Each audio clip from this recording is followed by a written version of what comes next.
So you want to cosplay someone and you finally find a wig that's the perfect color, but it is a really cheap Amazon one and it's super long. But don't worry, I got you. This is how I made my Baby Saja wig out of that Amazon wig you saw before. I'm going to give you a few different methods, so let's jump into it. When I first got her, I turned her inside out to see what we were working with, and my lord was she thin and already falling apart.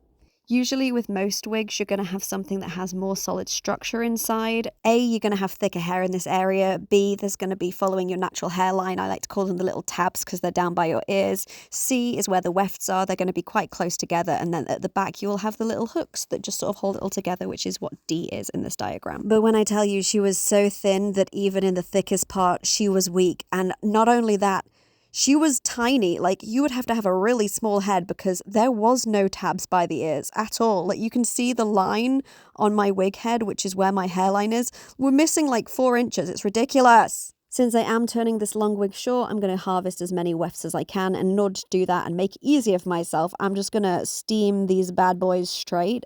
Just take your time with it and a comb. But basically, steaming it is less likely to damage the fibers. Whereas if you use hair straighteners on a cheap wig, you're probably just going to melt it. I will be using them later to style, but it's going to be more controlled than this. I was filled with regret when I saw the back because the wefts back here are so thin.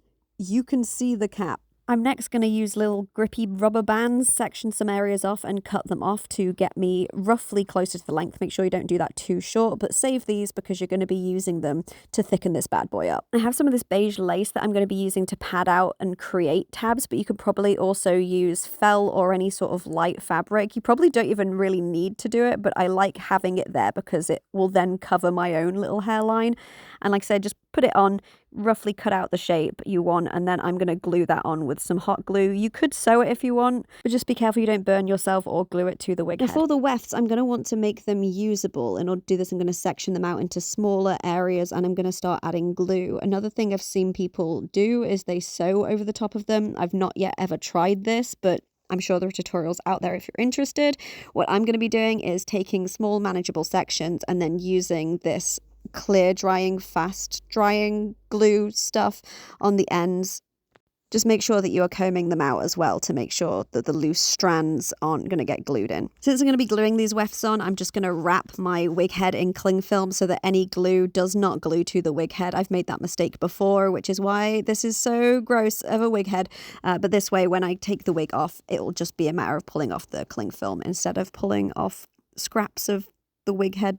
It's a nightmare, all right? Trust me. Our first focus is going to be the front of the wig. So I'm going to section off the area by these tabs and you'll see just how big a gap there is between each weft. Usually they are much closer together. And our aim with today and the wefts that we cut off is to just put them between these gaps to thicken up the wig. If you care about the back of your wig, then I would do this all the way around and go sparingly.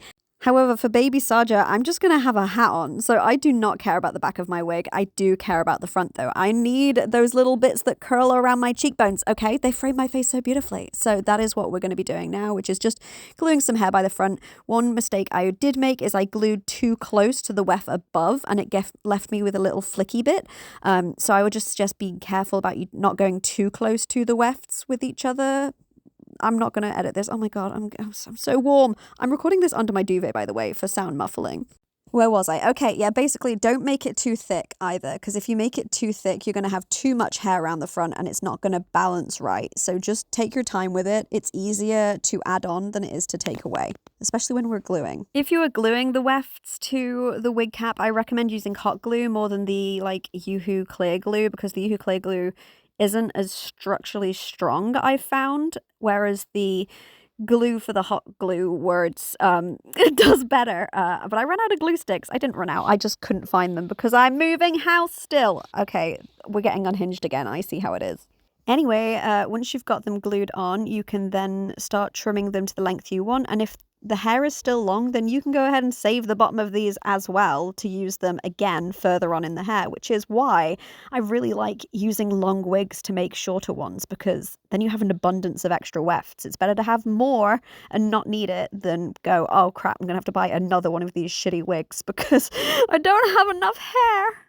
But if you are using hot glue, here's how I do it. Dab it on, make sure that it's on all strands. This was a piece that I hadn't even added Yoo-hoo glue to, so you don't even need to pre-glue it if you want. I don't know. Again, I make half of this shit up as I go. I'm just using this as an excuse to try out multiple different techniques and see what works best for me. I do agree that it's easier to control if you are using the Uhu glue first and then using hot glue just to glue it in place, but be careful about burning yourself.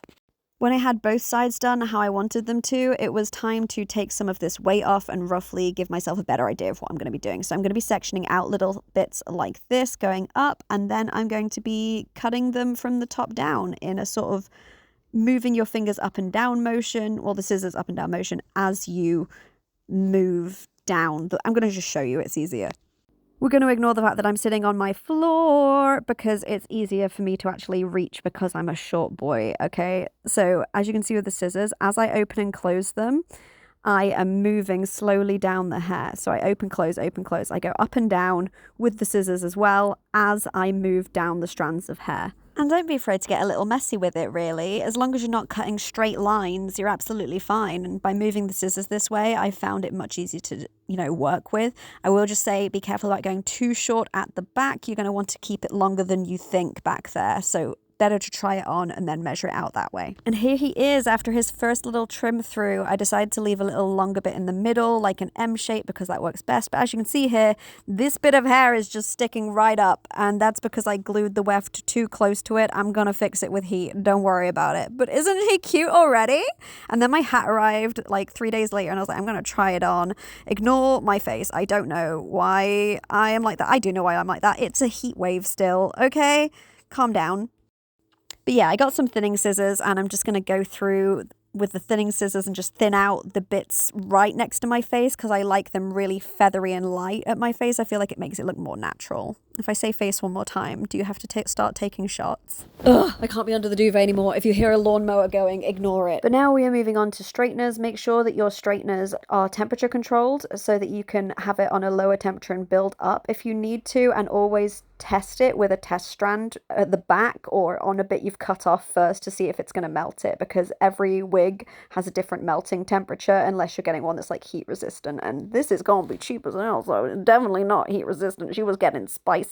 Put that tongue away, sir. But basically those little side tabby bits I'm curling inwards. Remember, when you are heating wig fibers, they are moldable when they're hot, and then they kind of hold that position when they are cold. So, if your curl isn't sticking, hold it in place until it's cooled down, and then it should stay a lot easier. And then through the magic of got to be glued and a hat, your wig too can look like this. Just don't look at the back of it, all right? Because I didn't glue wefts all the way around. But I did save the wefts because I'm a harvester. I have a drawer filled with wefts of every colour that I've never needed. But you never know. Maybe one day I will. Thank you so much for watching. Leave a like, comment, subscribe, and I will see you in the next video. Peace! I'm going to go have a cold shower.